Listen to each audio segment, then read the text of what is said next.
Students, हम बात कर रहे हैं the search for genetic material की। और इसमें हमने जो टॉपिक कवर किया वो है ट्रांसफॉर्मिंग प्रिंसिपल। 1928 में आपको पता है कि फ्रेडरिक ग्रिफिथ ने एक एक्सपेरिमेंट किया, रेदर एक सीरीज ऑफ एक्सपेरिमेंट्स की।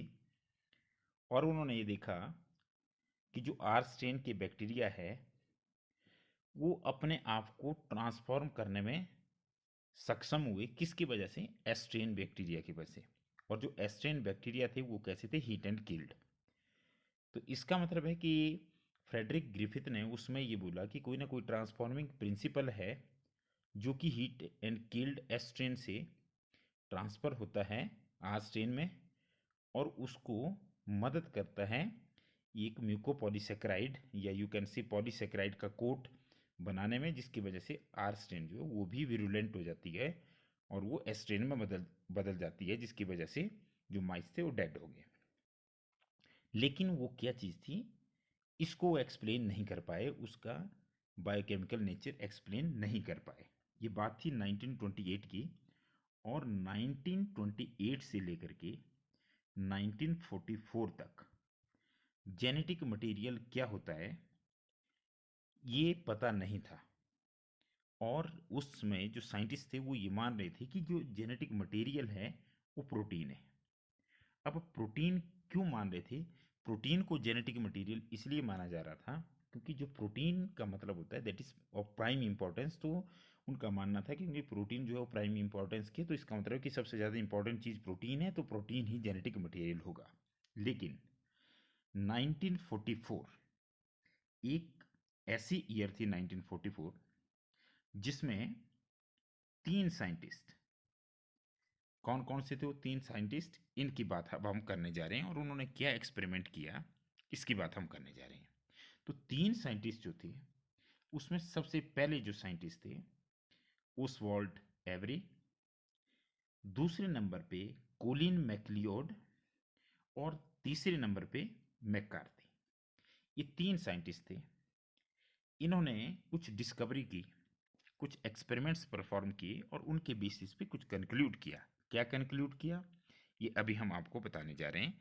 इसी वीडियो के दौरान आप ये समझ जाएंगे कि जेनेटिक मटेरियल कौन सा है और उन्होंने कैसे पता लगाया।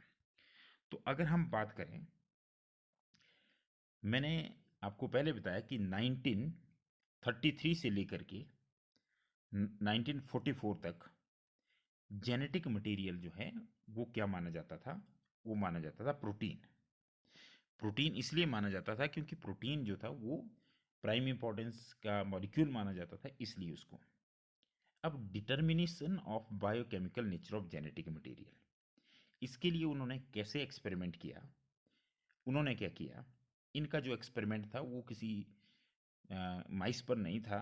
इन्होंने क्या किया, वो लैब कंडीशंस पे उसको परफॉर्म किया और कल्चर मीडियम में उसको परफॉर्म किया।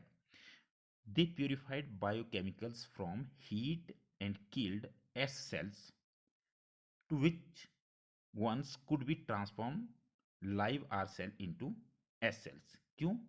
उन्होंने क्या किया, उन्होंने बायोकेमिकल को इसलिए प्यूरिफाई किया एस स्ट्रेन से ताकि वो पता लगा सके कि ऐसा कौन सा मटेरियल है, ऐसा कौन सा बायोकेमिकल है जो आर को, जो लाइव आर को एस में बदल देता है। देखिए हीट एंड किल्ड एस है, हीट एंड किल्ड एस से ऐसी कौन सी चीज़ जाती है जो लाइव आर को भी एस में बदल देती है। तो उन्होंने क्या किया, कौन कौन से बायोकेमिकल, जैसे प्रोटीन, डीएनए, आरएनए, ये चीज़ें उन्होंने क्या की, वो सेपरेट की। अब वो कैसे सेपरेट की, मान लिया जाए ये हमारी एस स्ट्रेन है, इससे इन्होंने क्या किए, इन्होंने एमाइलेजेस और लाइपेजेस डाले। देखिए ये जो एमाइलेजेस है और लाइपेजेस है ये एंजाइम होते हैं। ये एमाइलेजेस ने कार्बोहाइड्रेट को डाइजेस्ट कर दिया और लाइपेजेस ने लिपिड को डाइजेस्ट कर दिया। तो अब हमारे पास जो बायोकेमिकल बचे वो बचे प्रोटीन्स, डीएनए, आरएनए एटसेट्रा। अब उन्होंने ये बोला कि डीएनए ही केवल एकमात्र ऐसी चीज है जो एस बैक्टीरिया से आता है और लाइव आर बैक्टीरिया को बदल देता है। मतलब हीट एंड किल्ड कौन सा था? S strain. इससे क्या निकलता है?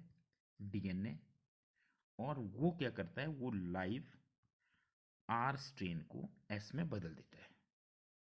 पर इन्होंने ये कैसे ये बताया, ये आप अब समझ पाएंगे। अब मैंने आपको बताया कि सबसे पहले उन्होंने क्या किया, उन्होंने डाले लाइपेजिस और एमाइलेजिस। ये जो दो एंजाइम थे, इन्होंने, लाइपेजिस ने लिपिड खत्म कर दिए और एमाइलेजिस ने कार्बोहाइड्रेट्स खत्म कर दिए। तो इसका मतलब है अब जो मिक्सर है उसमें केवल हमारे पास आरएनए, डीएनए और साथ में हमारे पास क्या बच गया, उसमें प्रोटीन बच गए। अब उन्होंने क्या किया, उन्होंने अब 3 अलग-अलग रिकॉर्डिंग्स की, 3 अलग-अलग एक्सपेरिमेंट की, 3 बार रीडिंग ली। कैसे? सबसे पहले उन्होंने क्या किया, ये वो मिक्सर है जिसमें प्रोटीन, डीएनए और आरएनए है। सबसे पहले उन्होंने इसके अंदर क्या डाले, प्रोटीएजेस। तो जब उन्होंने प्रोटीएजेस डाले तो क्या हुआ, जब उन्होंने प्रोटीएजेस डाले तो उन्होंने देखा कि जो लाइव आर स्ट्रेन थी वो एस स्ट्रेन में बदल गई। तो इसका मतलब है कि प्रोटीन खत्म होने के बाद हमारे पास डीएनए और आरएनए बच गया। तो इसका मतलब है कि प्रोटीन तो किसी हालात में ट्रांसफॉर्मिंग मटेरियल नहीं है। क्यों? क्योंकि प्रोटीएजेस ऐसे एंजाइम थे जिन्होंने प्रोटीन को खत्म कर दिया, लेकिन प्रोटीन ना होने के बावजूद भी आर स्ट्रेन एस स्ट्रेन में बदल रही है। तो इसका मतलब है कि प्रोटीन जो है वो ट्रांसफॉर्मिंग प्रिंसिपल नहीं है। अब उन्होंने दूसरी बार क्या किया, उन्होंने सेम मटेरियल लिया, उसी टाइप का कल्चर मीडियम लिया और उसमें अब उन्होंने प्रोटीएजिस के बजाय क्या डाले, आर एनएजिस। आर एनएजिस क्या करेंगी, ये आरएनए को खत्म करेंगे। अब उन्होंने देखा कि इस मिक्सचर के अंदर दो चीजें बच गई, एक प्रोटीन और एक डीएनए। लेकिन उन्होंने देखा कि जो लाइव आर स्ट्रेन थी वो फिर भी एस स्ट्रेन में बदल रही है, हालांकि उससे आरएनए को खत्म कर दिया गया, क्योंकि आरएनए एक न्यूक्लियस है जो आरएनए आरएनए को खत्म कर देता है। मतलब आरएनएजीज जो एंजाइम्स होते हैं वो आरएनए को डिग्रेड कर देते हैं, उसको तोड़ देते हैं, उसकी ब्रेक डाउन कर देते हैं।